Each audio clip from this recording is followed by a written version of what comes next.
Hello, folks. This is Iceberg. Welcome to On the Icebox with Iceberg Bricks. This is episode 27. And it is my pleasure to bring to you today another Instagrammer. He's taken the Instagrammer world by storm. We're going to look at a lot of his phenomenal builds. I would call him a technical perfectionist. Perfectionist, I should say. You will go over his mocks, and you'll see the heavy details. From the roofing, the tiling to the architecture of the mountains that he's done for his train. It's just a lot of details. Words can't describe it. So and we'll definitely take a look at it. This is going to be a worthwhile show. So without further ado, I would like to present to you All You Need Is Bricks. How you doing, good sir? Hi, I'm fine, thank you. How are you?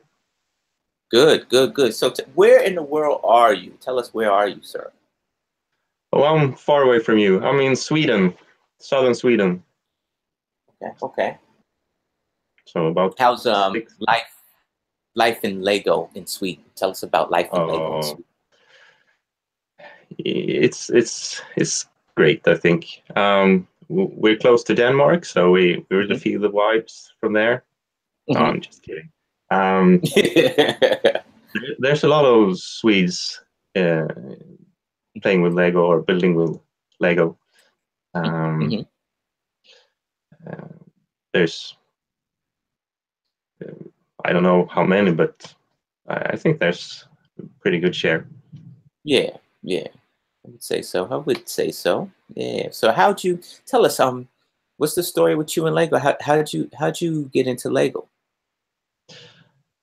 I think as most of us, I started when I was really young. I got some sets from my parents, and well, started building, asking for more, and well, it just continued. Then I got older and um, got bigger sets and more advanced, and just kept building. Okay. All right. So tell us, what are your Lego aspirations? What's the next big project for you? Ooh, I think I will be expanding my city. I do it very small pieces at a time.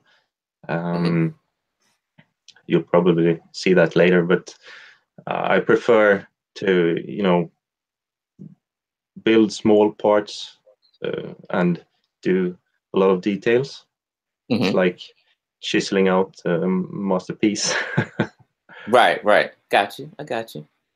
Okay. So building on the city will be the biggest project Okay. in the near future. Okay. What type of theme are you gonna go with? What type of theme? Yeah. For the city? Yeah. Old time, futuristic, No, modern, pretty contemporary. contemporary. Okay. Yeah, so I get all the modulars from Lego, and I don't modify them really. I prefer them as they are. I think the designers is doing a good job, and I don't want to fiddle with that. But I build my own modulars, a couple of them, and I try to stay, roughly the same time period as Lego. Okay. They just released the diner, which is taking the time period from one era to another. So I don't know. I'm open for other themes. Absolutely. Okay. Stay away from the diner. Stay away from the diner. Stay away from the diner. No, I can say that. Like you said, it's tough because it's like you know, most people who build cities such as yourself, you try to stay to a theme or try to stay to a time period.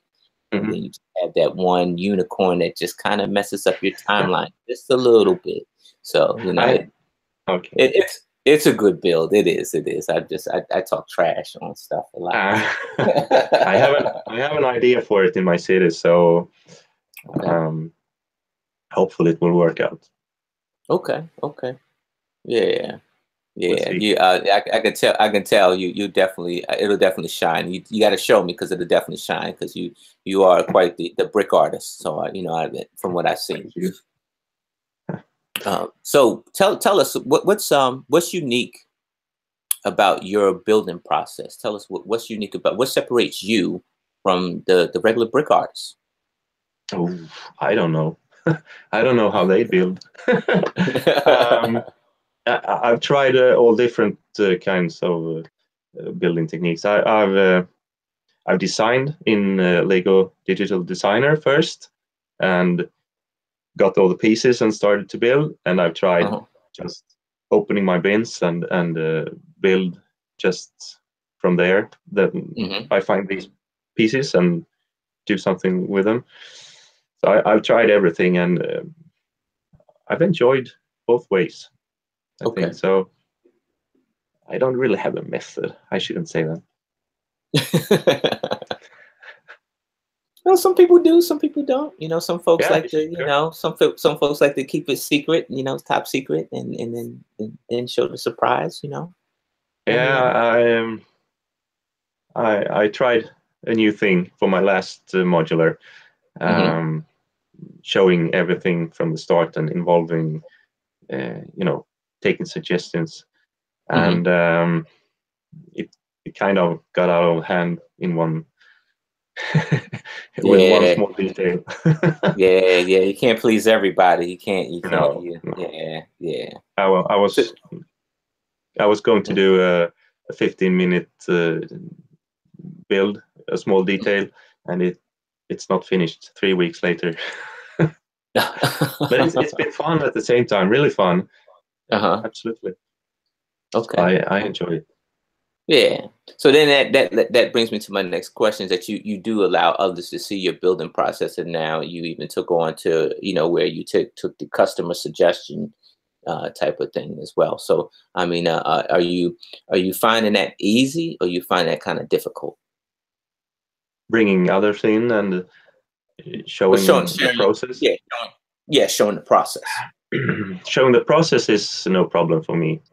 It's you know, sorting through all the suggestions, that's a bit tricky. Not stepping on anyone's toes, but it's no problem for me to show the work during during the building. Okay. That's and then, you know, I asked that because, like, you know, you as a creator, you know, once you bear down and start putting all your creative juices into a project, it's hard to stop and you know, and give it, because then you try to go back and you try to find your place, and you know, so you know, so sometimes it's just hard to put the pause on a creative process. Yeah, you're right. Yeah, it's. I mean, it's tough when you build something and you're looking at it. That's pretty good, and someone says, "Do this instead." That's really tough. It's hard to take, and I don't know. It's humbling at the same time. Keeps me on earth. Okay. Do you have the opportunity to build with your significant others, any loved ones, brothers, sisters, wife, children? I have a son. He's 1.5, and it's mostly Duplo now. And we build, or I build, and he tears it apart. That's the way it is. My wife's been building all the modulars, the official ones, and she really enjoys it. Now she's not having that much time, but I hope she'll pick it up again. Okay. Okay. I'm sure she will. You just keep encouraging her, taking her down to the Lego room and Yeah. just keep building. Yeah. Yeah. Yeah. So can you tell us, do you have any other hobbies outside of Lego that it may spill over into your mocks when you're creating? No, not really. Um, I've been thinking about this Mm-hmm. for a couple of minutes. No, no, not really. Not really any, not any specific. I mean, I have experiences in life, things I've worked with, and Hmm. stuff like that.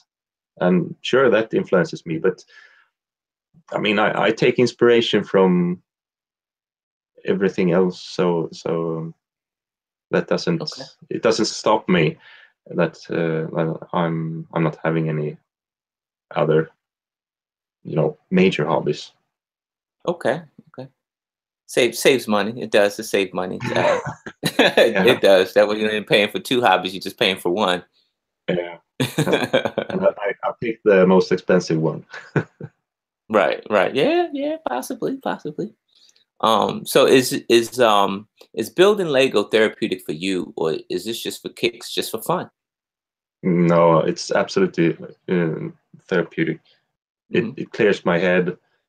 Um, if there's a lot going on at work or at home, Hmm.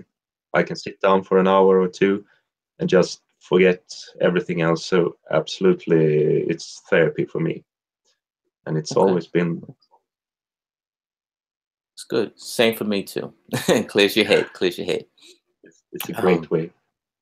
it's better than taking a walk in the park. You know, it's easy on the knees. You know. You You're know. right. You know. Absolutely. Yeah. Right. So has your love for Lego helped you persevere through any difficult situation in life? Yeah, I would say I was bullied in school, Hmm. and it connects to the previous question to come Hmm. home and just forget everything that happened in school. Hmm. So absolutely, I would say yes to that question Okay. without doubt. Okay. All right. Can you tell us what was your most difficult project? I mean, recently, Yeah. since I came back to Lego, Yes. ooh, my most difficult project. Hmm. The one I've been struggling most with is the current modular I'm building on. Hmm. Um, yeah, it's probably that one, but Okay. um, yeah, because it's the one I've had to build and rebuild most times. Hmm. Um, that's probably the most tricky one when it comes to the Lego bricks. I was building the table for Hmm. the city, and that got a bit more complicated than I hoped for. But I mean, Oh. that's not the Lego itself. Hmm. So I'm Hmm. not counting that one. I got you. I got you. You said you stepped. It sounded like you stepped away from Lego a bit, and we call that a dark age. Yeah, Um, when tell us about that. Why did you have to walk away from Lego for a bit? I lost interest.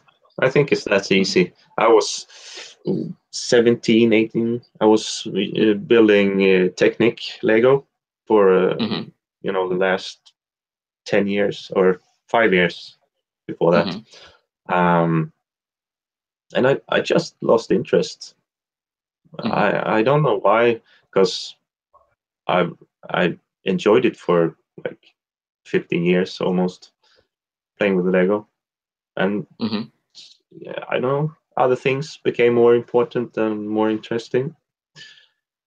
So I put everything away, and then 10 almost 10 years later, Hmm. I think I saw some commercial for a Lego set, and I was impressed. Things had happened with the design. Really, you know, it was a whole new experience, seeing all the details and all the cool stuff they made. I quit Lego, entered my dark period just before the should we say Lego's own dark period around 2000 and 2005 there. So I missed that whole thing, but I looking back, I can see where they were going the last few years I was building there. So I think I was 28 or 29, something like that, when I picked up Lego again. Okay. I've been doing it since. You've been doing it since? Yeah. Yeah. You feel like you lost any time between the dark period? Yeah. I'm still missing, I think, 4 or 5 modular buildings, and I hate myself for that. Yeah. I should have come back earlier. Well, welcome back then. Welcome back. It's good that you're back, because you got a lot to contribute. And which that brings me to my next question. How important is the Lego AFOL community, meaning that the social media that the Lego AFOL community is to you in your builds? I'm only using Instagram for the moment. And I've always said I will build same stuff that I build if I had 50 or 500 followers or 5,000. So it's a tricky question. I love sharing the things I do, and I also love sharing techniques that I haven't seen anyone else use. And you know, the feedback when someone says, "This is something I want to build in my city," that's the best thing I can hear. So that feedback and seeing others build great things, that gives me inspiration. So, you know, the give and take is really important for me. Yeah. Okay, good answer. Good answer. I like that. It's give and take. That's what it is. And that's within the Lego community, give and take. So tell me, is there one of your builds, and just one that you're most satisfied with? Which one of these builds are your prize? You would say your best work ever?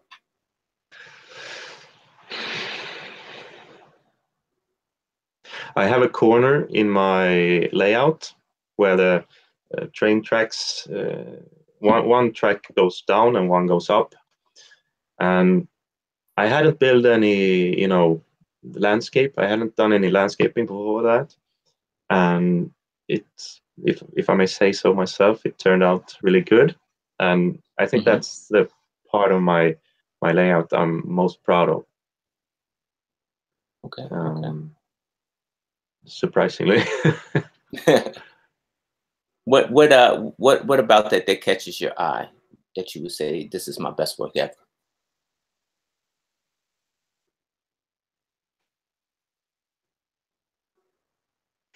I'm looking around. The most eye-catching, I think, is the glass roof on the yoga studio. It was such an obvious thing to do, but I haven't seen anyone do that before. Right. There's probably a bunch of people that made it, but I haven't seen it. It's kind of, it draws my eyes to it, and most people that come into the Lego room looks at it and want to know more about it. Yeah, it definitely caught my eye, and I really like the architect that you use, the technique that you use to actually build that, and we'll get to see it. We'll get to see it. We'll definitely get to see it. So what is the most memorable interaction that you had with someone regarding your Lego hobby? Most memorable. We're doing that right now. Really? Yeah. I No. was so surprised when you asked me. I couldn't believe it. It's Man, I take that as an honor, man. I do, man. I don't. To me, I don't produce any memories for anybody. I just, I you don't, do now. I just don't see it. So, but thank you. I do appreciate that. All right, folks. Enough listening to me yammer on and on. What you came here to see is the mocks. So I provided a PowerPoint slide, and this is that second half of the show that we're going to go see. And I'll stop doing the talking, and our guests will start doing the talking. So, all right. So during this, they can't. They're not going to see you or me. They'll just see the PowerPoint that I'm going to provide here.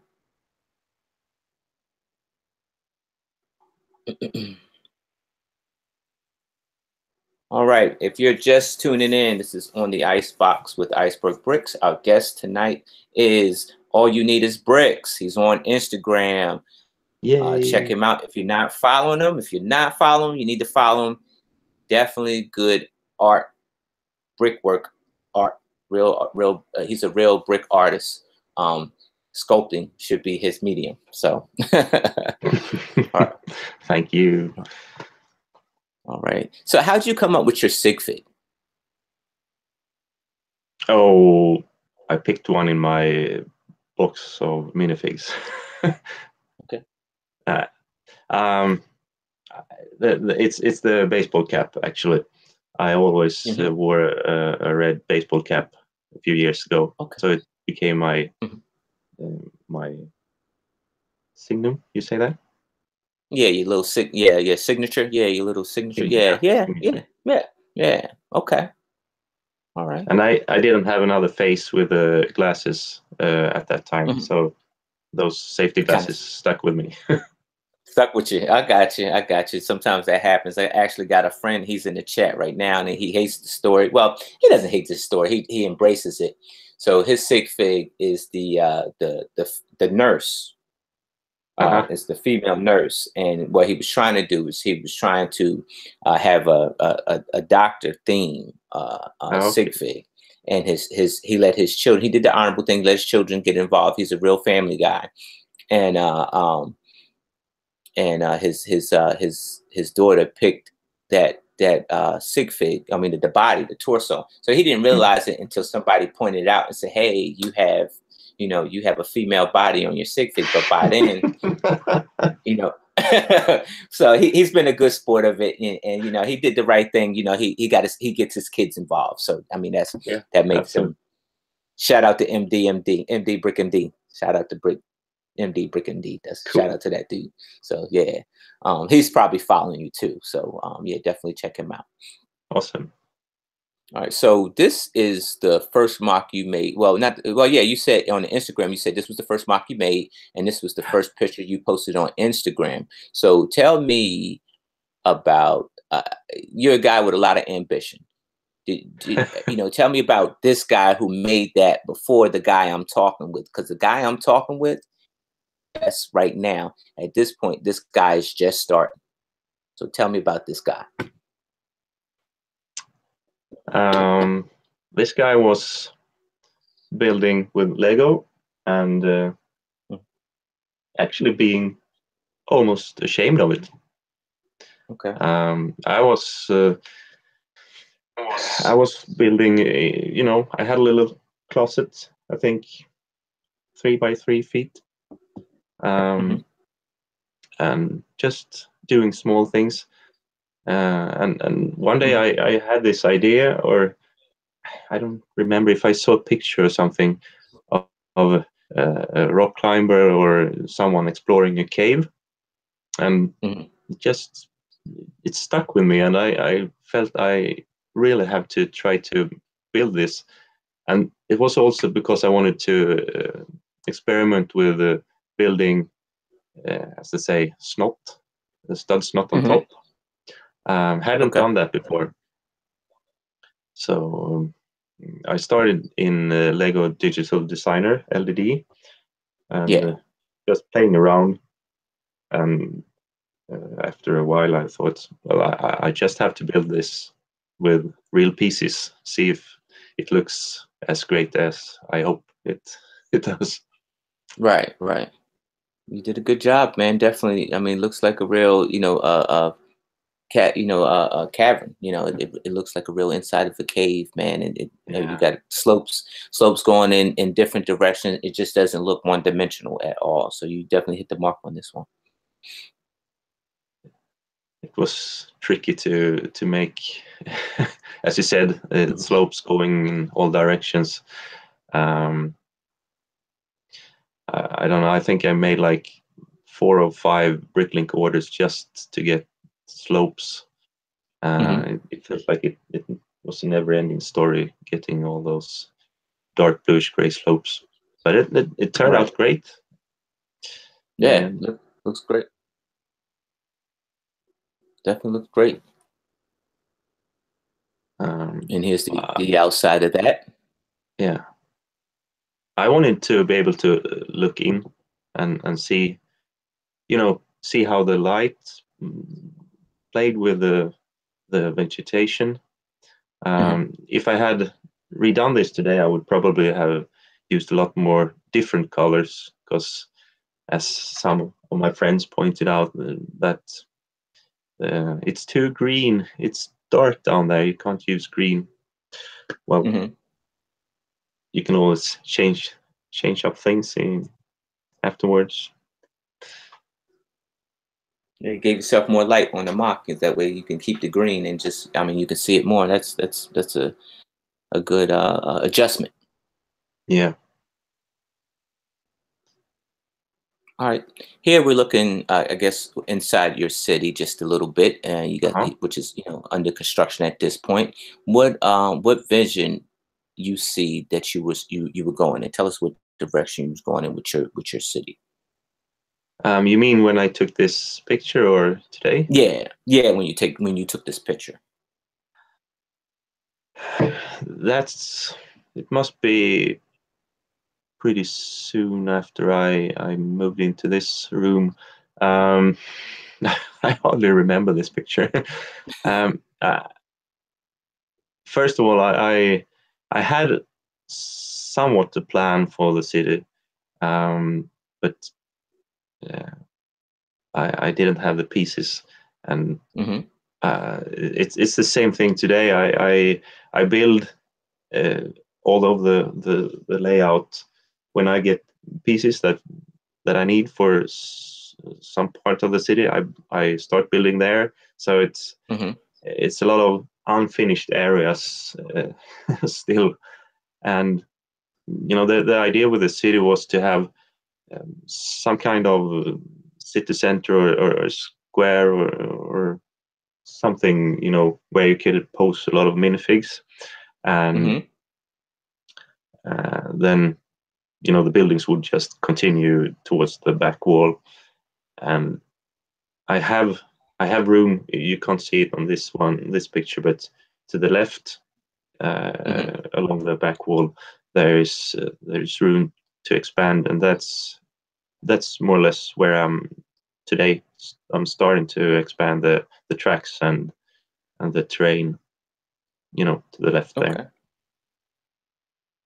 Okay.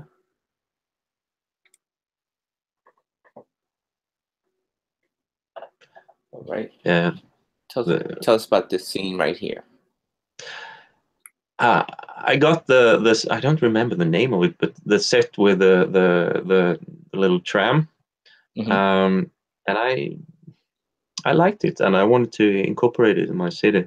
And at the same time, I wanted to get away from this square. Everything is I don't know what you call it. It's 90-degree angles towards each other. Right.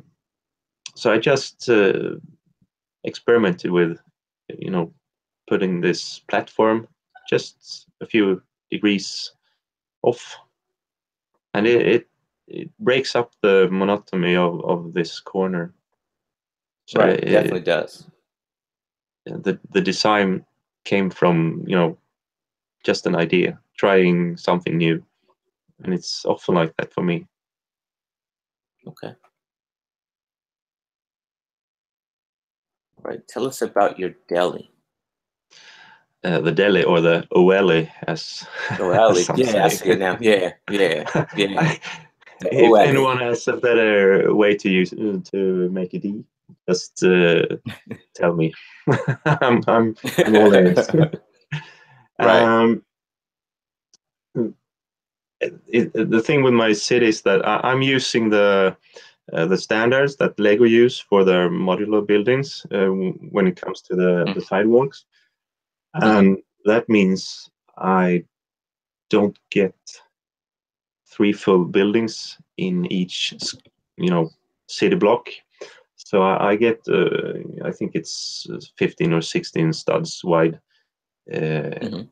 row between the buildings, and I just needed to fill this space.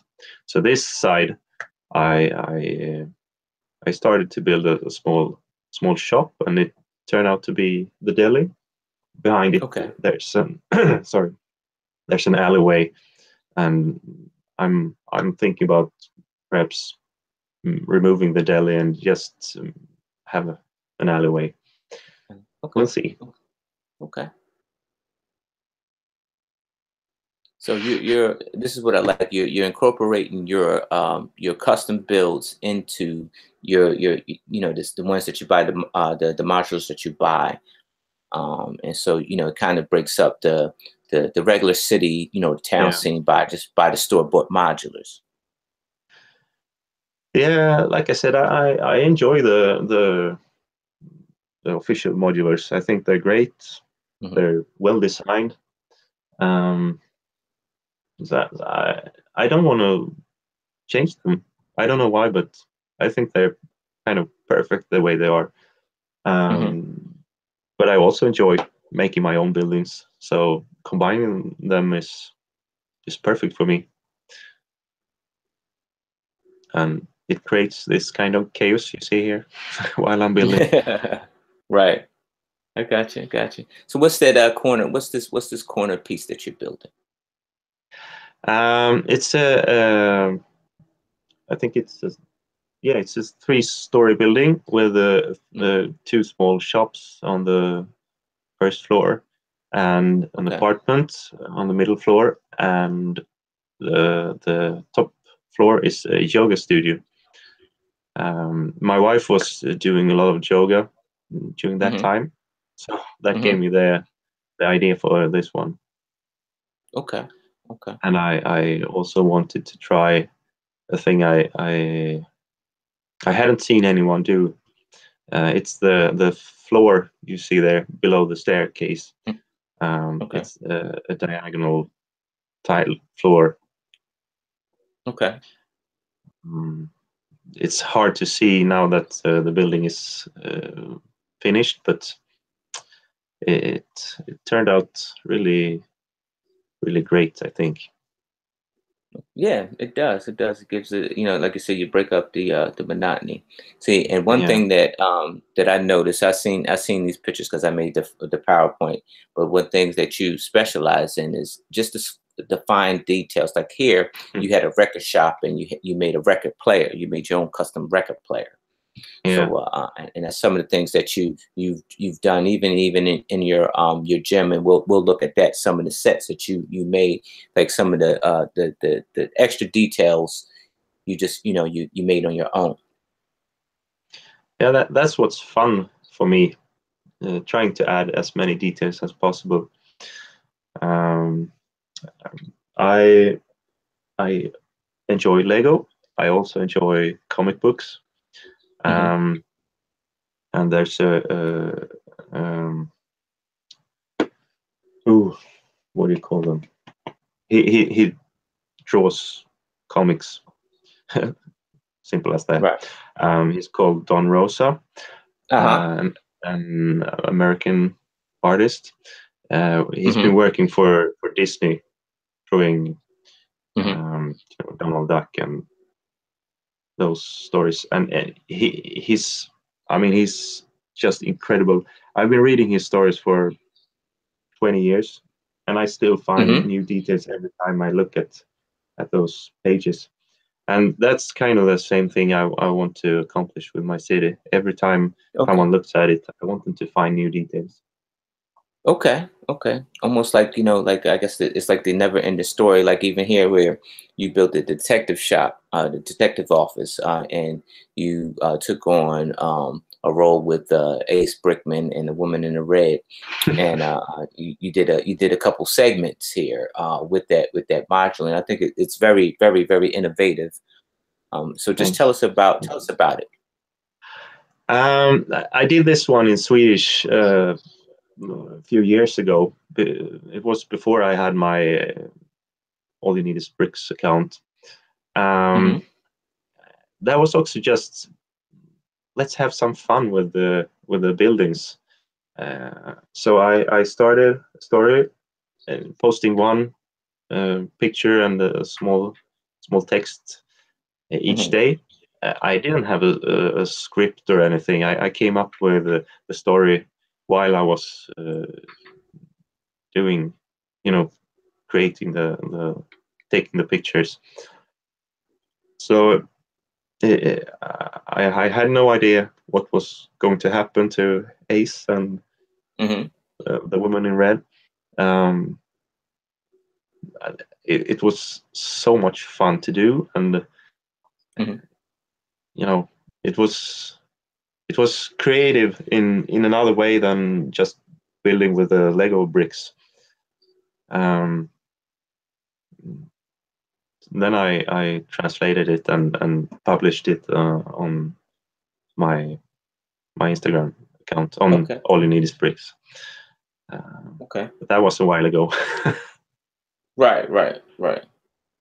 So tell us about some of the adventures that you would take Ace on. They should read the story, but he is, of course, a detective. It's the detective from the detective's office. He gets involved in a little story where I think, I don't remember. Did it start with something stolen in the what's the name of the modular? The big shop. Help me. Yeah, it was the detective office, right? You had the pool house. And you had the I forgot the whole story. But he's anyway, there's some weird guy replacing Lego sets with Playmobil sets, I think. Playing with this ongoing feud between people playing with Lego and people playing with Playmobil. And he also he's chased by this black van, and he thinks that's the bad guys. Turns out it's someone else. Right. So he's running around my city looking for clues and talking to other minifigs, trying to solve the mystery, which he does. And then he gets some help from that mysterious, strange woman in red that turns out to be a cop. So it's the plot changes just at the end. Okay. A bit, classic storytelling. Right. That's awesome, man. Yeah. So this is some of the details that you're into, like the fine details. Say this, when I walk in here, this looks like a pastry shop to me. Yeah, like it's the interior for the deli. Part of the interior. Some sandwiches, cookies and stuff. and a fridge. It's the kind of things I want to like. I like to put in my buildings. Good details, man. Good details. Love what you did with the cat corner door, and the step work, the tiles you got going on there, and we'll see more, even here where you did the columns, the technique you used in the columns. I haven't looked at these pictures for ages. I'm having the building right in front of me. It's just off camera. Yeah, it's. I'm happy with it. I can say that. So which the building, the front door that I'm looking at on the picture that's on the right with the two columns, which modular is that? Is that the same modular but just a different door? Yeah, it's to the right of the angled door. It's the entry door to the record shop. Okay. So it's lower level. It's the small shop to the right. Okay.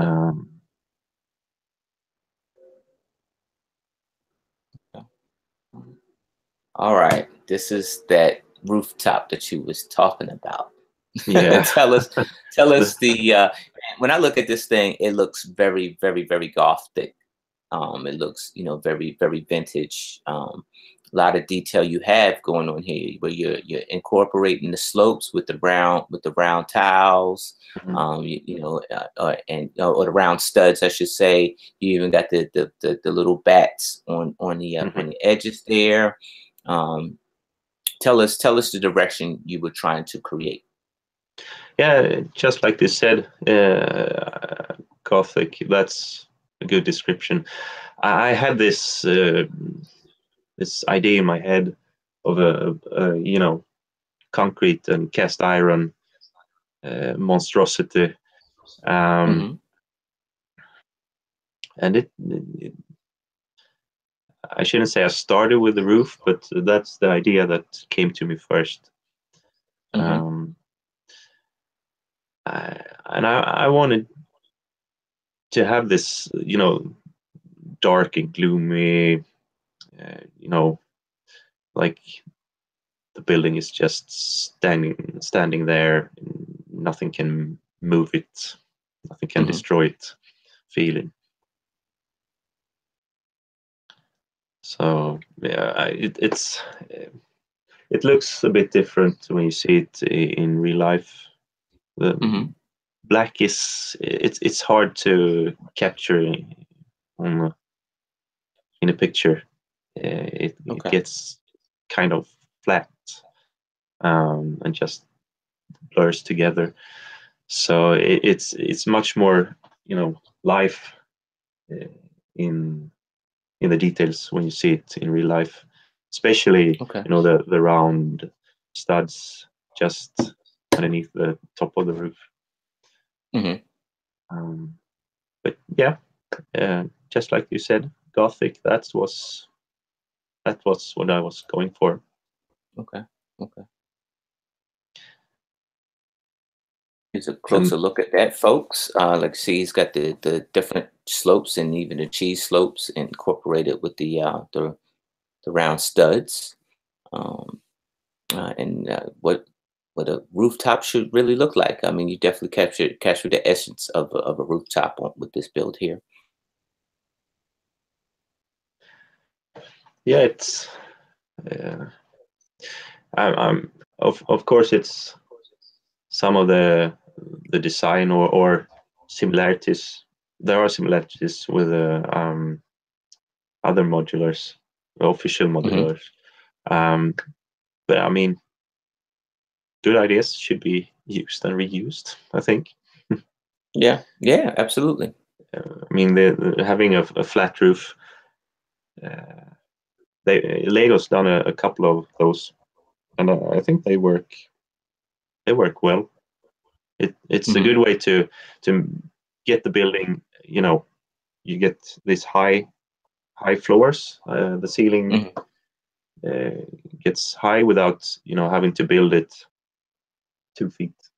Right. 2 feet up. So that's a good technique, I think. Yeah, absolutely.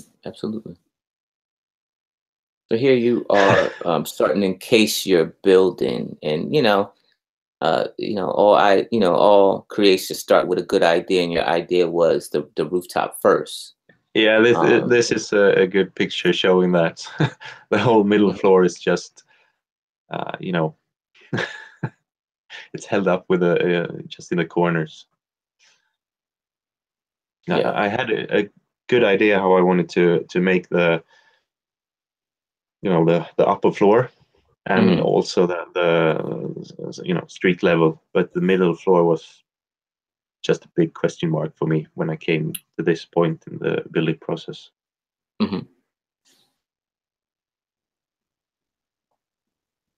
So this is inside the record shop?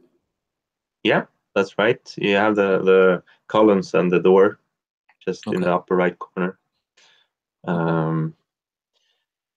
Yeah, this is actually inspired by some other builds I've seen on Instagram and internet. I'm just making it smaller. There's been some really awesome record shops built, and well, I don't have names. I don't know who made those, but Google Lego record stores and you'll find some really awesome builds. Okay. And I have a friend who's into vinyl, and that kind of gave me the idea of making my own record store. And he's also a surfer / skateboarder, so he's got some of his prices and boards on the wall. Okay. Very good detail here. Like you say, you don't, you definitely don't have any plain walls in this part of your build. So, you definitely incorporated that. The tiling on the floor, you broke up the monotony of the one color. So, I think you definitely thought this part of your build real, well out, here's that award-winning piece, the rooftop piece here. And I see here you kind of got it all laid out. You got the railings up there now.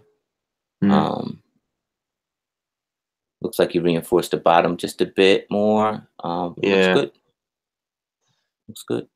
You open it up for us because I guess it's a working space now. So tell us what you put inside this piece of your build.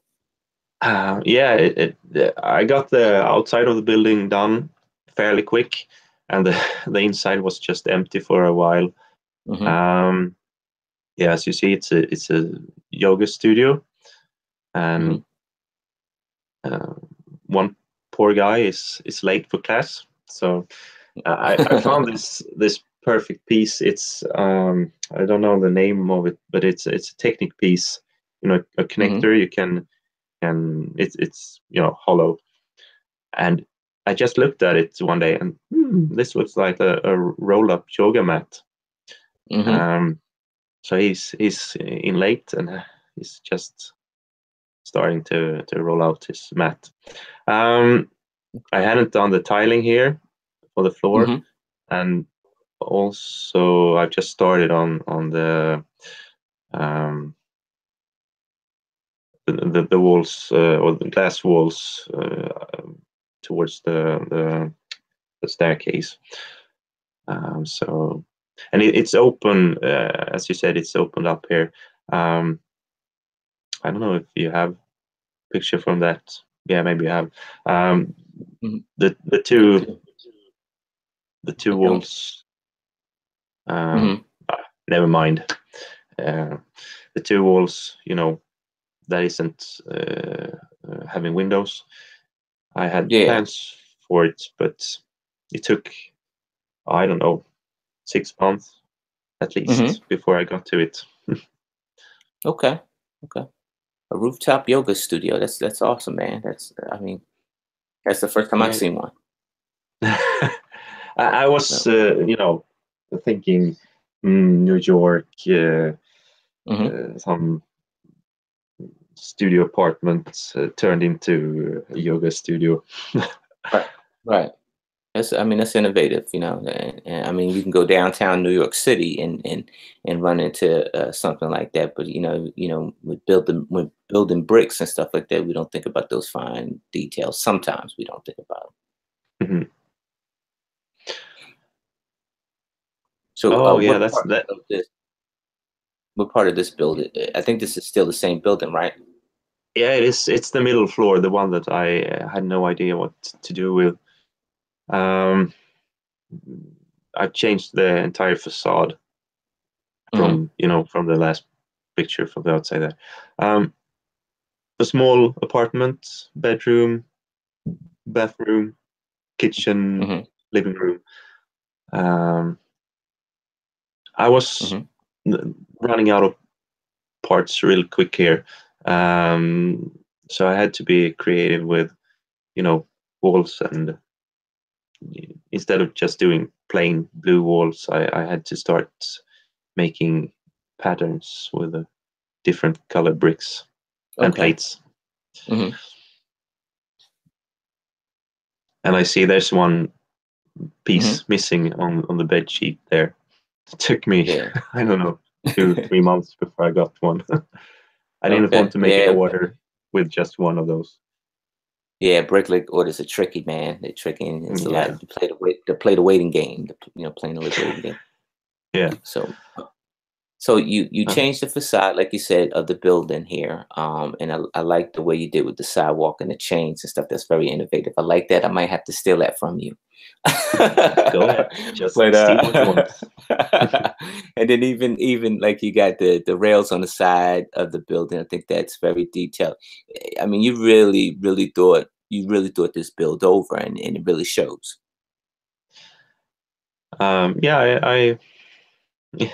I worked on it for almost 2 years, on and off. So I had time to think things through and try things and change them and discard some ideas that didn't work. Okay. All right. It's the guy from it was a freebie you got with a little the water fountain. Fountain. Yeah. I saw when they published the first pictures of that one. I knew exactly what to use him for, so I had to get one. It's just a little fella stuck on the facade. Right. Yeah. Good ad. Real good ad. All right. This is back inside that yoga that rooftop yoga place. Yeah, floors arrived, and some more of the inner walls. As I said, I worked on this one for so long, so it could go like a month between doing anything at all. So there's probably a lot of photos of this one.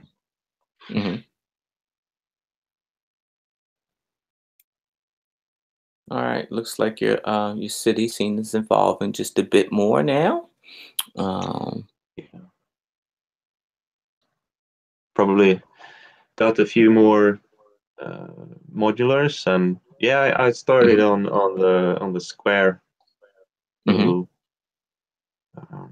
plaza. What do you call it? The little fountain. The Assembly Square. The Assembly Square, right? This is probably over a year before Assembly Square. Okay. But I started to tile over the whole square in front of the bank and Palace Cinema. Okay. So it looks like there's a park with green grass, but it's just that I hadn't all the tiles at that Right. point. You're working on the Cedar Point, yeah, like your City Park area. Yeah, yeah. Yeah. Right. So tell us about this. What are you working on here? This is the Market Street, I think it's called. It's one of the modulars that I never got. That was, you know, they weren't selling it anymore when I got back into Lego, and Okay. I wanted it, and it was way too expensive to buy on Bricklink or eBay or so. So I just started to collect the pieces and downloaded the instructions from Lego, and bricklinked the whole thing with a few minor modifications. Right. The doors is modern. Are they 6 bricks high, I think? And the original model is 5 bricks high. Okay. The doors.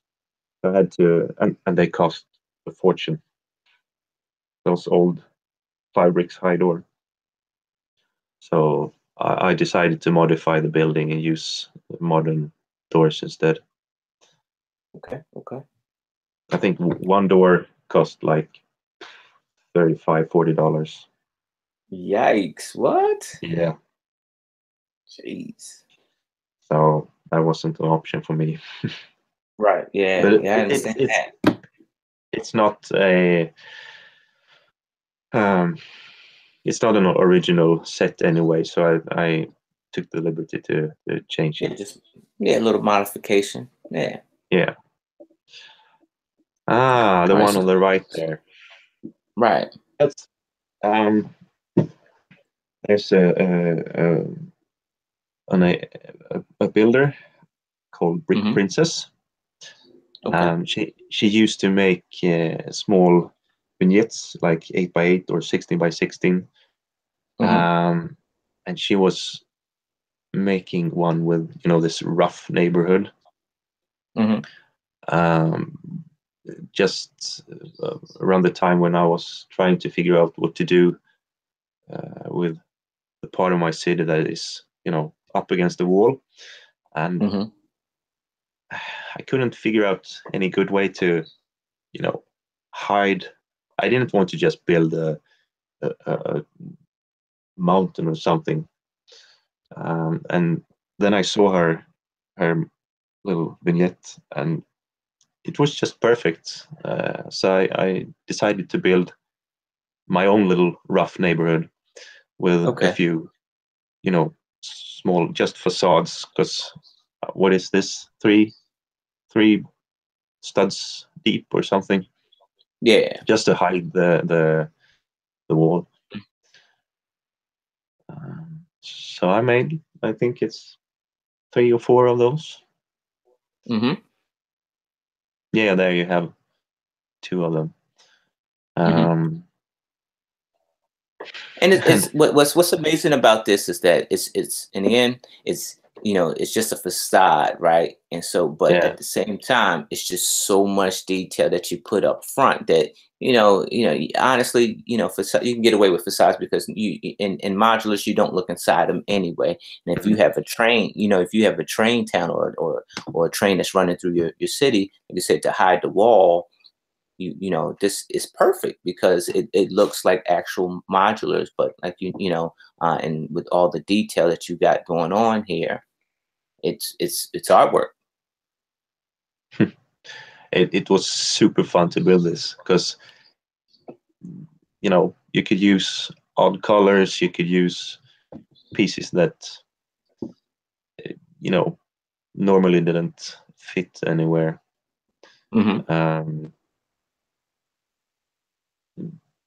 Yes, it's kind of run down, and I could just throw pieces in there.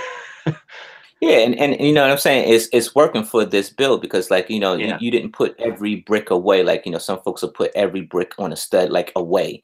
Like you have some bricks that are like are up, like the tile here. You got them up. You got the top to the trash can laying over. Just stuff that you normally wouldn't see. Like even the door is like halfway on, you know, so it looks, Yeah. you know, real dilapidated, like it's supposed to. So I think you definitely hit the mark here. Thanks. I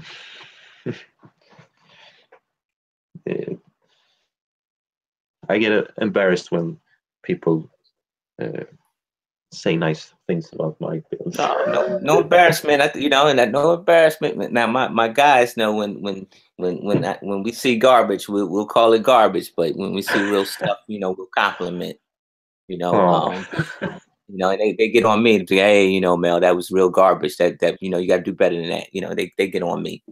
But yeah, you know, this is and see what's fascinating. What's fascinating about this artist is that you're working with different types of techniques with Lego. Like you just showed us that you could do modular. Now you're showing us a facade, and then later on we'll see something else, like, you know, some of the brickwork or the slope work that you use to implement a mountain terrain for your train and stuff like that. You know, so you're using these different building techniques, and you're just not one dimensional.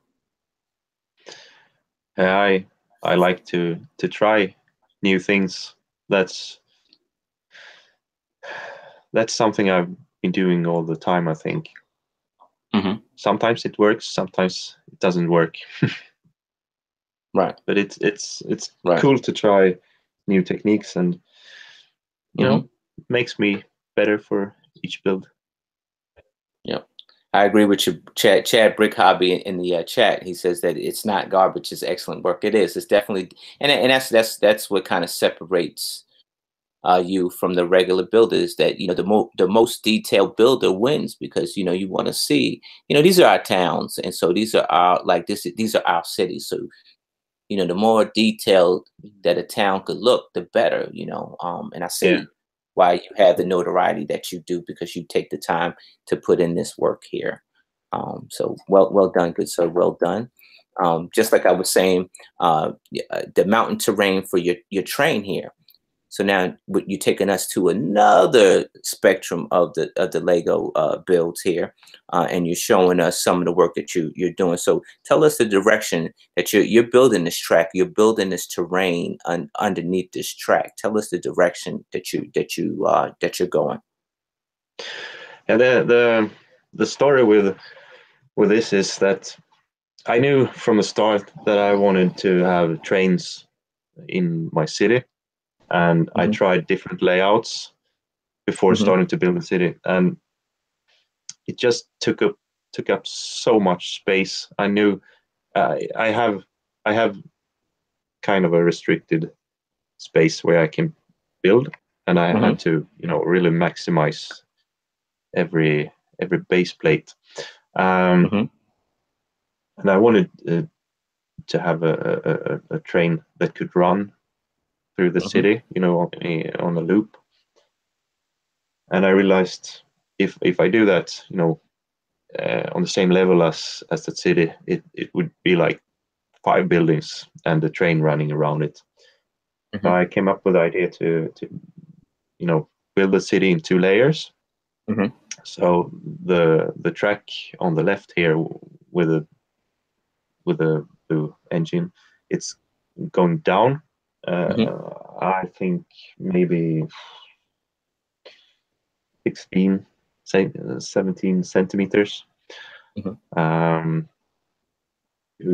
a track that goes underneath the city. It can go down and just, you know, turn back and come up again, or when all the, you know, everything is finished, it will be able to come back up in the other end of the town or the city. So I had to modify all my engines to be able to go up a pretty steep slope.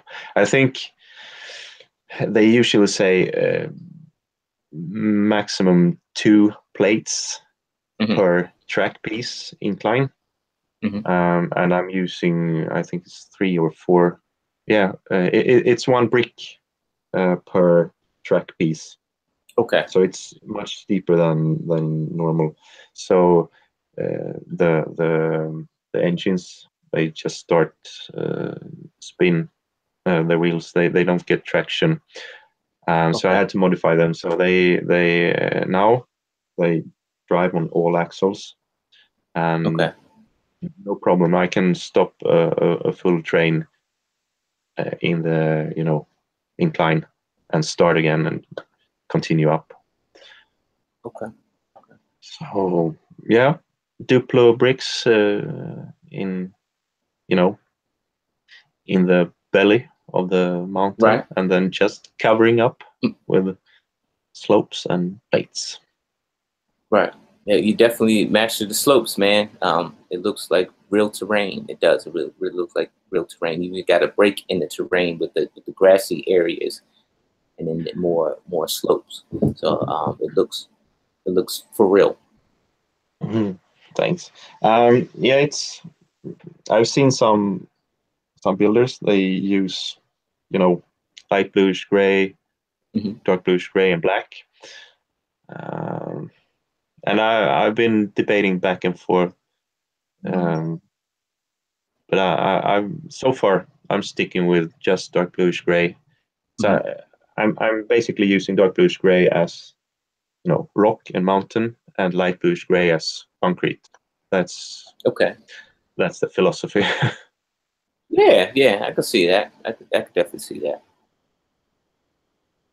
All right, and you got incorporating another facade into your build, like the underpass of the train, I should say. Yeah, this track going up above the the city side of town. Eventually, it will actually go round my entire room.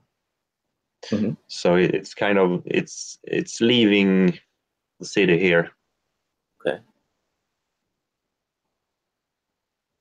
That's the idea.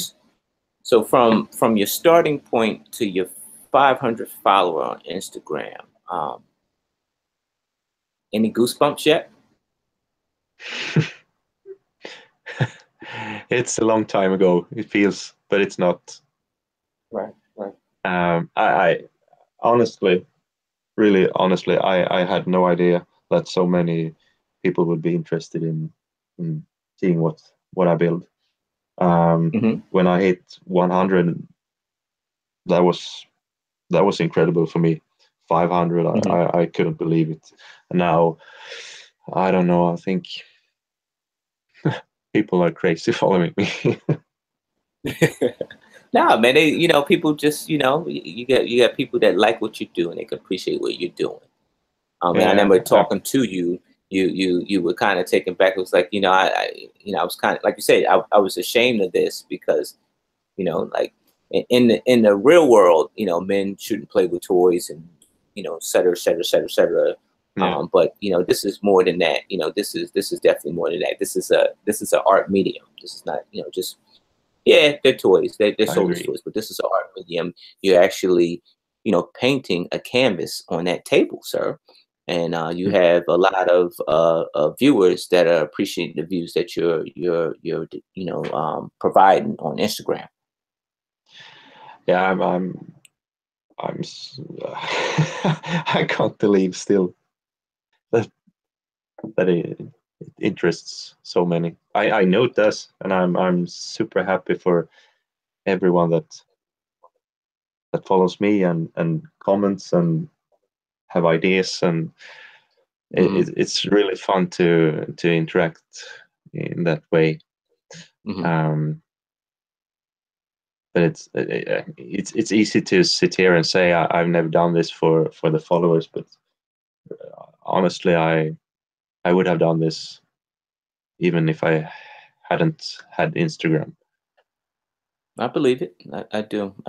And that's what it is. The minute that this stops being fun, and that's what I say. The minute this stops being fun is the minute that you hang it up.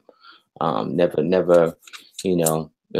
A million followers or just one. If you had fun from the first follower to the millionth follower, then it's worth it. The minute it stops being absolutely fun. So you are a Lego Star Wars fan, I found out here. Yeah. I What do mean, you think of the new? Huh? Sorry. Yeah. So what do you think of the new movies and the new sets? What's your philosophy on it? The new movie, I liked it. I really liked it. I'm not that sentimental. I'm not. I don't cling to old things, and things has to be the way it's been all the time. I know there's been changes. I know a lot of people is displeased with where they're going with the Star Wars saga, but to me, it was a great movie. I enjoyed it very much, and the Lego sets, I haven't really looked at them yet. I basically it's the UCS models that interest me. As you can see, I see you got quite a few UCSs there. Yeah, did you collect the mother of them all yet? Or you didn't get one yet? I didn't get one. Still That's waiting. tough. It's tough to get, man. Yeah, that's what I say. It's tough to get, man. Don't feel bad. It's just that thing is tough to get. If you didn't get it from the start, it's really tough to get. Yeah, I'll get it eventually. All right, so here we're looking at one of your train tunnels. I think it was the same one from before, but you elaborated on it just a little bit. And now in the back, you got one train running up the front, running up the ramp part of it, and then you got this train going on here. A lot of detail in between. You even got the light post there, and you just got a lot of detail going on here. A lot of bricks going on all in one. Yeah, it looks like it's it's the trench just stops. It looks like that, but when I was designing the table for my city, I realized halfway through that I won't be able to reach the inner corner, so I had to cut it in half. So I can actually what do you say, unhinge one part and just roll it to the side, and what you can see here is actually the line where the table splits in two. Okay. So the trench is going to continue, towards the camera eventually. Okay. More details there. Yeah, that's a same view, just from a higher angle. Right. I found a way to use the black plates you get with CMFs. Yeah, I see, man. I see. That's not a bad, and that's innovative right there. Because there's no, and real builders, real mock builders, there's no manual for this stuff here. It's either in your head or it's not. And there's no manual, so you can't make this stuff up. So it's just it's just you and it's, I guess, as you keep building, and it looks like you've been building for a long time, and a lot for a long time. You can see that you know how they say the force is strong with you. The brick force is strong with you because your details are off the chart here. And it's just and what's so funny about it is that it's just the little tiny things, like just the little tiny things that set you apart from somebody else. Yeah, it's as you said, it's often the small details that makes me happy with a build. It could be just a few small bricks that change a whole build or a whole section of my city for me. Right. See, So even for instance, here you have this, you have your train track coming across the terrain right here, the green grassy terrain right here, and you could have just threw in some, some slopes, some for a rocky terrain, but then you threw a bridge right there, and you went for the light transparent blue pieces and some of the clear transparent blue pieces, and you made a waterfall right there. That's that extra step right there, and so that right there lets it's just a lot of unseen things to the trained eye right there. Like you got a water sewage right down here where the puddle is, where this lily is right there too. So I think that it's definitely great craftsmanship that you're showing us. You're just too kind. Some of these details, they come from I run out of bricks, and I need to make the bricks I have last longer. So I add details. The little bridge across the stream. I didn't have at that time. I didn't have more of the green plates and green slopes. So I invented the bridge to be able to continue the terrain. It's often like that for me. Right. Yeah. It's often. Yeah. And I mean, just to have the even the presence of mind to know that when you hit a roadblock, this you have bricks in the bag. You just got to learn how to use them to get what you need done. So, all right. So you skyrocket to 1,500. Any goosebumps yet? I mean, at this point, you got to feel like that you got to be a pillar of the Lego community at this point, because now you got 1,500 people that subscribe to you, so they're watching what you do. Yeah, it's really hard for me to see myself as something in the Lego community. I see so many incredibly talented builders, and building all kinds of stuff. I'm just building city stuff. I see guys building space and futuristic things, mechs, you name it. I can't see myself as anything than a happy amateur. Okay. No, you passed the amateur stage. That's over. That's over. That's over. Yeah, you can never go back to that. You can't, the door is closed like this. The tape self-destruct. That amateur tape self-destruct. Yeah, there's no going back, man. Like even here, like you're doing inside your build here, and you're putting into the little details inside this build. Tell us about this build here. We're back in the first modular, the apartment. Same thing here. I ran out of blue bricks. Well, one type of blue bricks, and I could have ordered more from Bricklink and waited like 3 weeks before I could continue. But this was a time when I creativity just came to me. I couldn't stop building. So it's an old building. We said it's Gothic and really dark and gloomy. But I wanted to make something that contradicted that. So it's kind of a modern apartment, when it comes to the interior. So a mosaic wall and same thing with the bathroom. Okay. And you see that, and that's really real life too. So it's you'll see an older historic building, but inside it's more modern because they refurbished and everything. So that's realistic.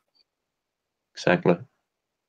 You said you added this mosaic wall, mosaic tile in the bathroom as well. Yeah, just to make my bricks last longer.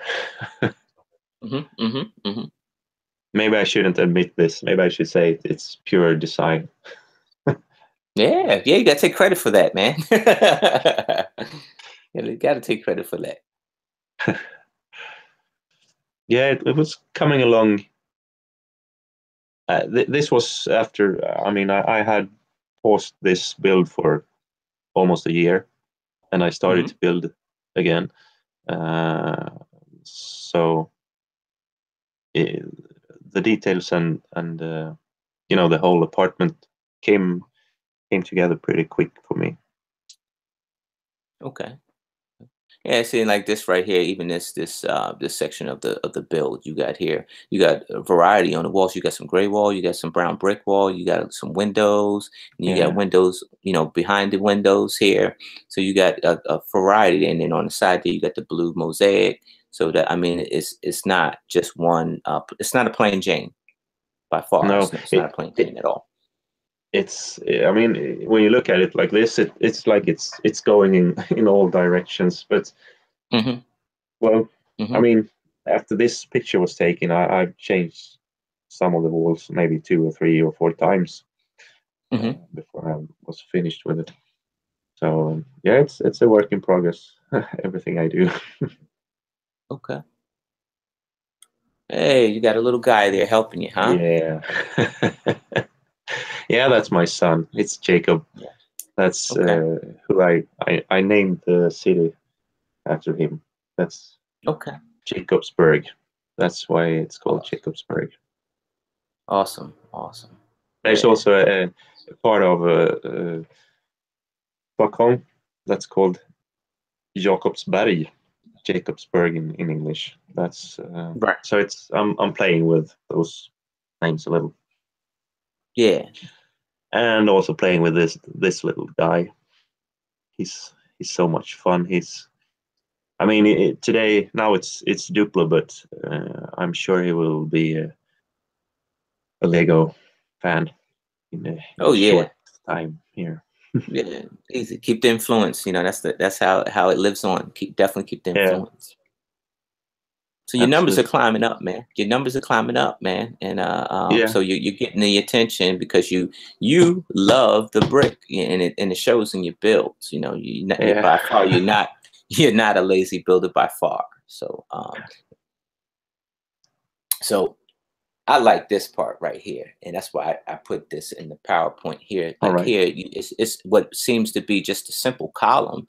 You made it a piece of artwork. Like you got several different, different shaped bricks, protruding out of the column. You're using you're using some of the wires and stuff that you got in here. Tell us about this right here. It's still in the city. I was experimenting with the support columns for the train overpass over the where the facades are, and I wanted to just see if I could build something that looked like a concrete column that's deteriorating and starting to break up. I would love to have these. This is the black parts. It's the levers. You have the small levers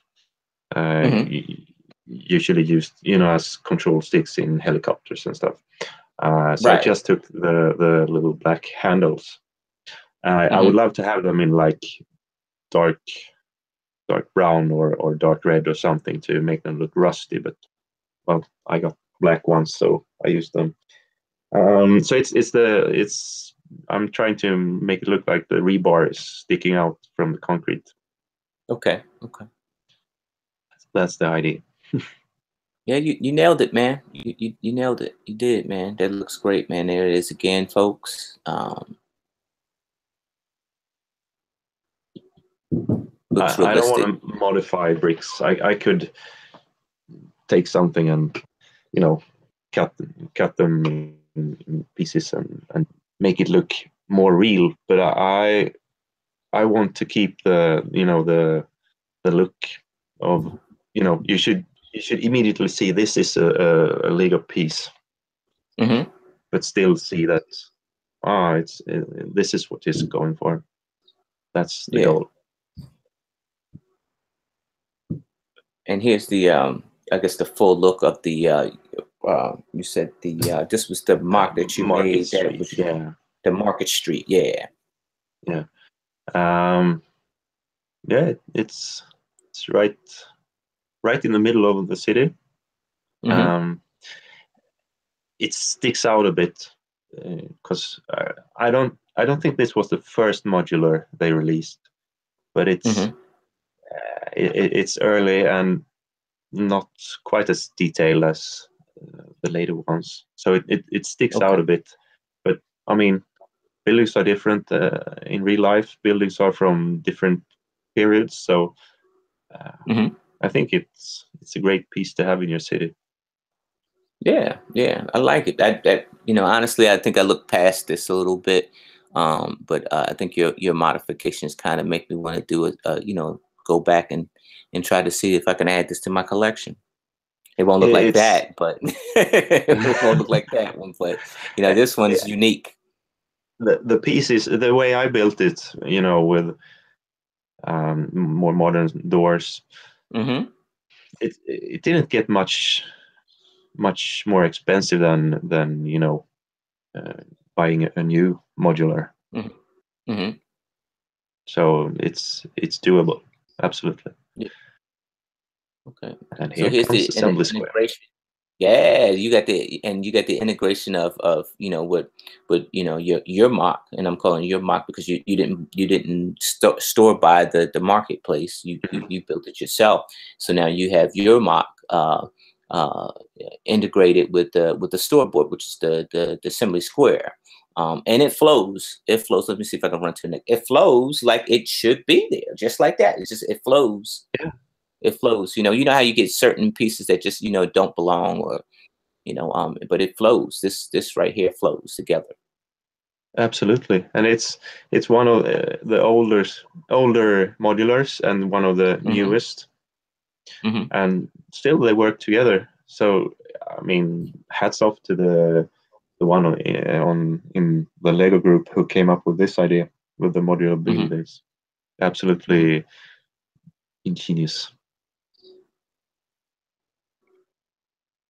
All right. And your numbers are climbing, man, and they climbing pretty fast. So I was looking through the photos you had. They climbing pretty fast because you're definitely doing everything you're supposed to do as a builder. You always got a new idea, and once you finish that idea, you have another one brewing, and you're giving us, as soon as you finish the canvas, you start with a blank canvas and start again.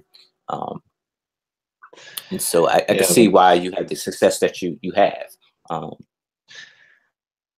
There's 1,000 ideas just waiting for the time and the money and the bricks. As always. Yeah, that's what I was told. So you always need the 3 because as soon as you run out of one, you had an impasse. Here I was reading the description a little bit. Whereas you said you ran out of the gray slopes and stuff like that, so you started building a retainer wall, and this is part of that improvising. Tell us about this. It's a necessity for me. I don't have unlimited money to buy as much Lego as I would like. So I have to make do with the pieces I have, and now and then I can buy some extra bricks, and so I have to improvise with the pieces I have available. And this is one of those occasions when I had to do something other than just dark bluish, gray, and green here. And it also adds another detail. Now it's not just a gray mountain or a slope. Now it's something else that breaks up the scenery. So running out of bricks doesn't always have to be a bad thing. That's what I think. Yeah. it's a redirecting, and just redirecting you into a new direction. That's all, just a redirect. And you kind of mastered that pretty well with the retainer wall. You did. Yeah, it worked out. Here's another look at it from the top. See, and another thing that I did, I like that you did, was that even down to the details where you have here this I guess it's the one of the power sources for the train, is it right here, this tower that I'm looking at? And even that looks for real, like I mean, it looks legit. Thanks. It's I'd say one of few times where I really researched something before building it. I looked at images of what do you call it, power pylons, or before designing this one. And then that's one of the fun things for me, to look at something and then try to find pieces that match the reality.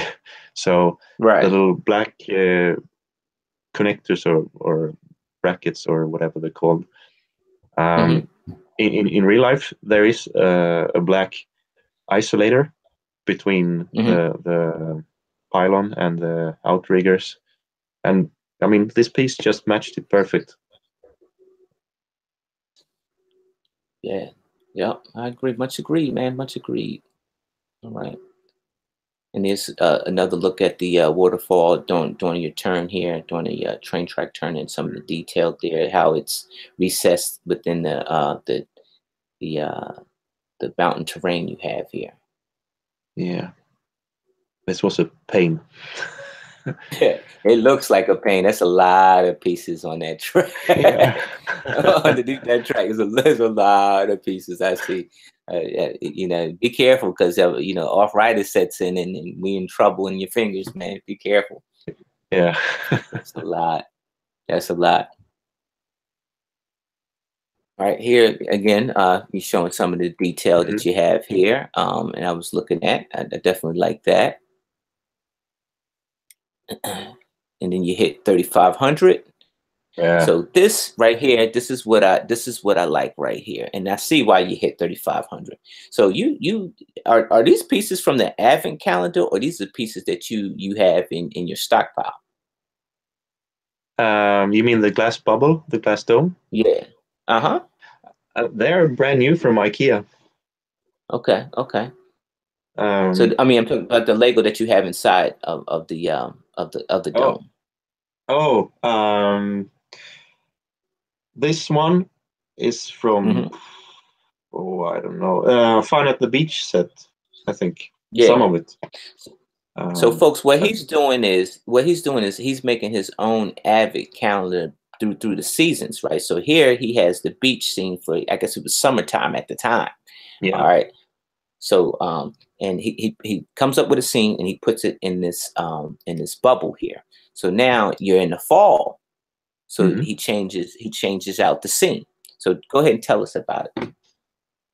Yeah, summer turned to fall, and I I wanted to replace the little scenery, and I had the mushroom and most parts for the tree, so I just started to build.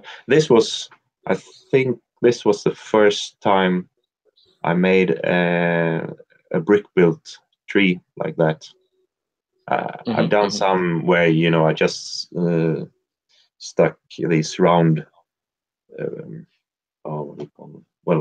the round bricks on top of each other, but making branches and stuff, this is the first attempt. So it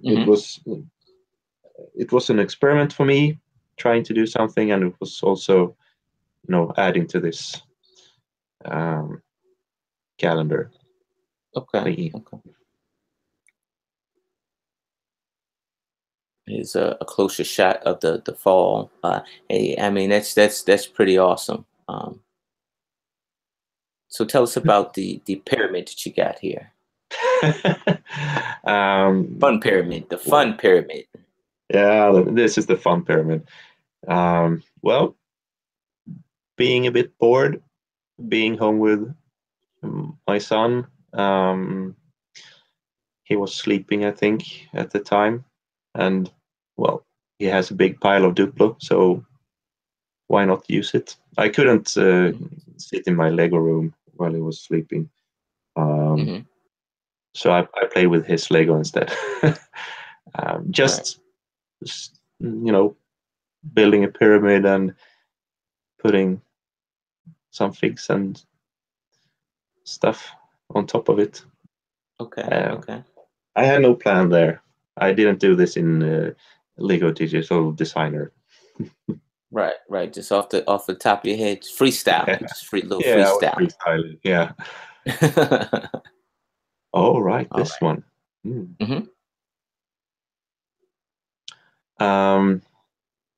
Yeah.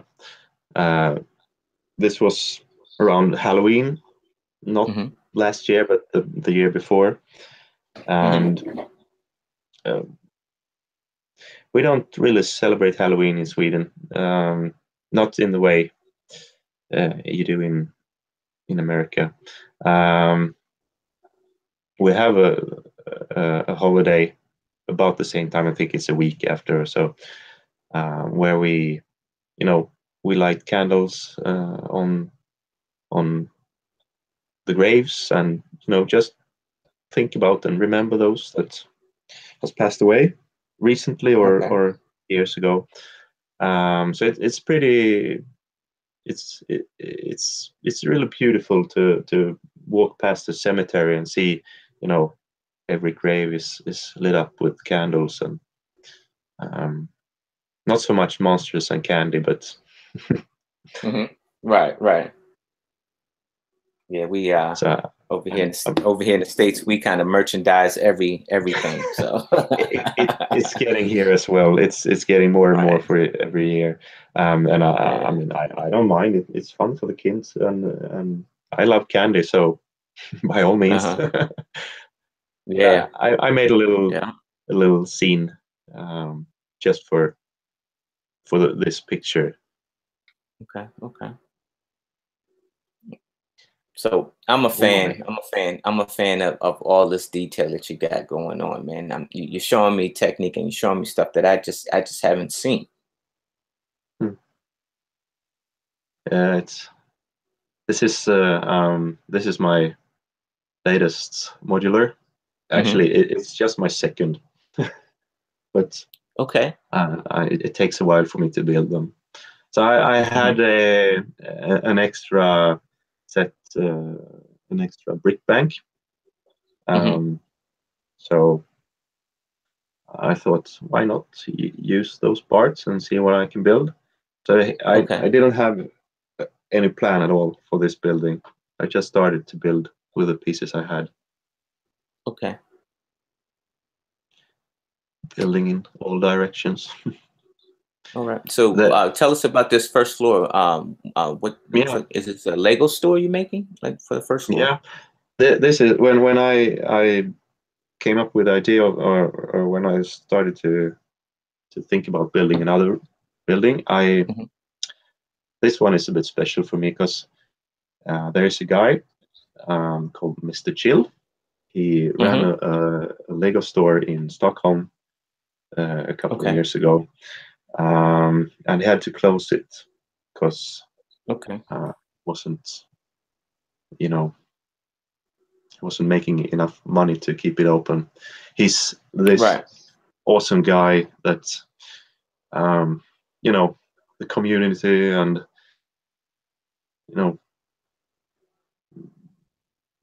supporting people and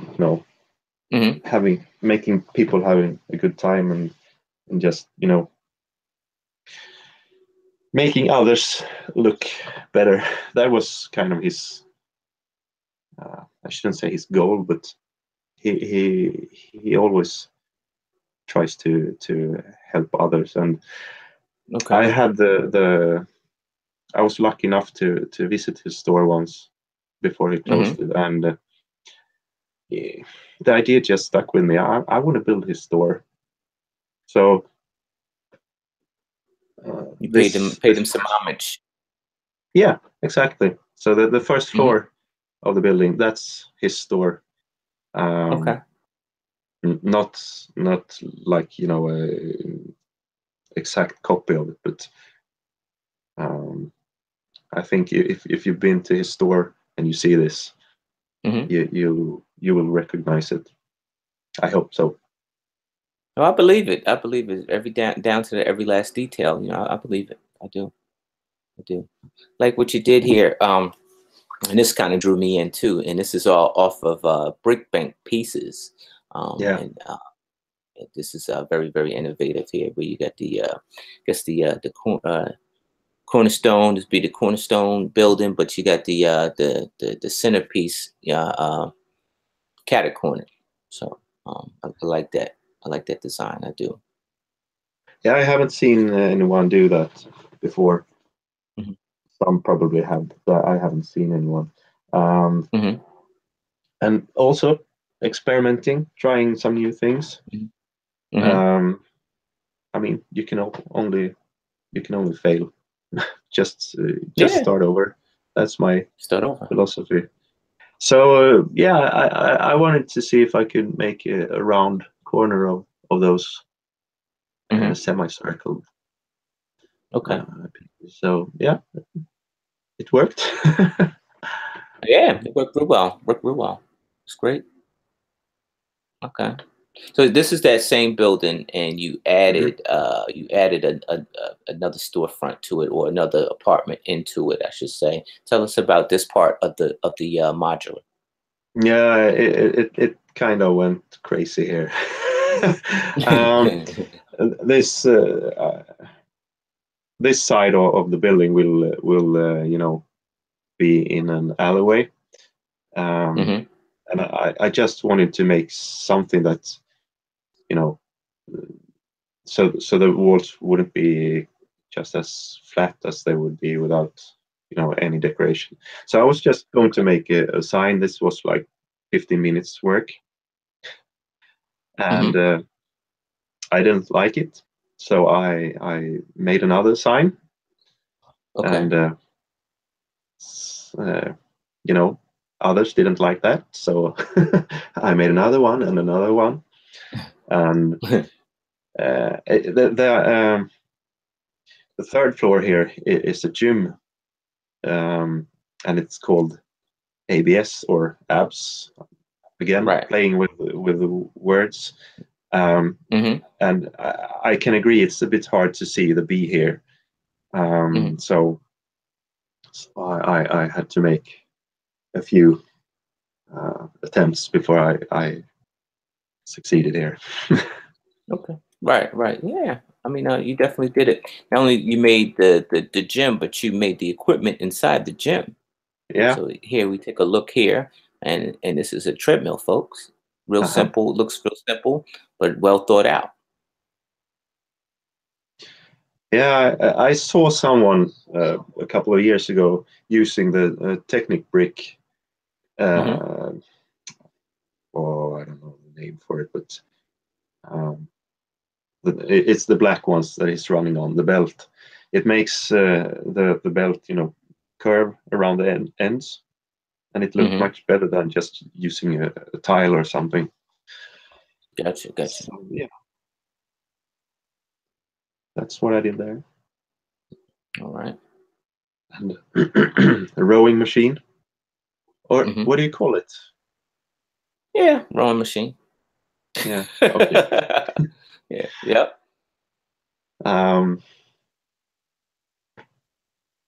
Yeah, this one is fun. I got the idea from another one on Instagram, Pinky and the Bricks. Pinky and the Bricks. Okay. Yeah, who said to me that I can't explain what I mean. It's one of those Bowflex machines, but I'll send you a picture. So I got a picture of this, contraption, and Okay. I mean, I didn't have to change much. It was perfect. So Right. hats off to Pinky and the Bricks. Pinky and the Bricks. Or did I say? Oh, give me a second. Yep. I'm not good with names. Yeah, I think Pinky and the Bricks. His name is Kragen, right? Kragen? Something like that. Don't know. It's really embarrassing if it's not. If it was someone else. Yeah, I got him on the show tomorrow too, Pinky and the Brick. Oh, you do? Yeah. Cool. Yeah, Pinky and the Brick. Pinky and the Brick. Yep. Yeah, I got him on the show tomorrow. Yep. Awesome. So you get the bench press right here as well. Mm-hmm. He ain't got no spotter though, man. That's dangerous. Yeah, but they're made of plastic. Yeah, he's super strong. Yeah, I hear you. I'll get one or two. That's very innovative, man. And like I said, I'm not surprised because you are a detailed builder. So I figured that your caliber of building, a gym, you would go the length that you did with making every part detailed as such.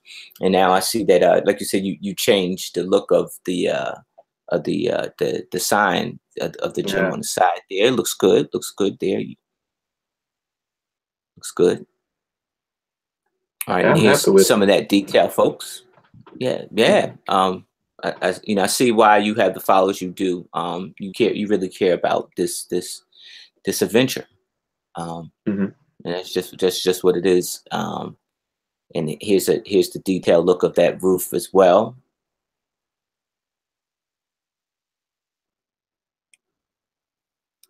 And that's my favorite part right there. So I had to put that back in there. Yeah, I'm in love with it. Love that bridge, man, and those slopes. All right. The guy's name is All You Need Is Bricks. You can catch him on, very simple, on Instagram. All You Need Is Bricks. Any questions, I'm sure he will oblige in giving you answers to. If you just will reach out and talk brick to him, I'm sure he's acceptable to that. So definitely, if you're not following him, which I know you are, go definitely follow him for amazing builds. They're just amazing. Don't take my word for it. Just go see for yourself. All right. And this segment is brought to you by Classic Plastic Bricks. You can catch Classic Plastic Bricks in Ellicott City, or if you're out of the Maryland area, you can catch them at classicplasticbricks@gmail.com for your plastic brick needs, all your plastic brick needs. Classic Plastic Bricks gmail.com. All right, there, good sir. You're not quite off the hot seat on the icebox yet. One more question before I let you go, good sir. Your son, he grows up to be let's see, what's the golden age? 7, and he tell about Lego because of you. What words of wisdom do you pass on to him so he can pass on to his? You mean regarding Lego, or? Yes, regarding Lego. Regarding Lego. Just have fun. Just build and have fun. That's all. I think that sums up Lego pretty good. Yeah, it does. Definitely does. And nothing like a father-son bond, and to even have a facility like Lego to kind of submit that bond. It's pretty awesome. Yeah, absolutely. Yeah. All right, I'd like to thank you, good sir, for stopping by the Icebox with me. You know, I know that you probably could be using that time to build, but you know, I appreciate your 2 hours with me. Thank you for having me. Thank you. So, folks, if you're not following them, it's all you need is Bricks. Definitely follow him. Definitely, it's worth the views. I'm going back to go look at some of his Instagram builds and stuff myself.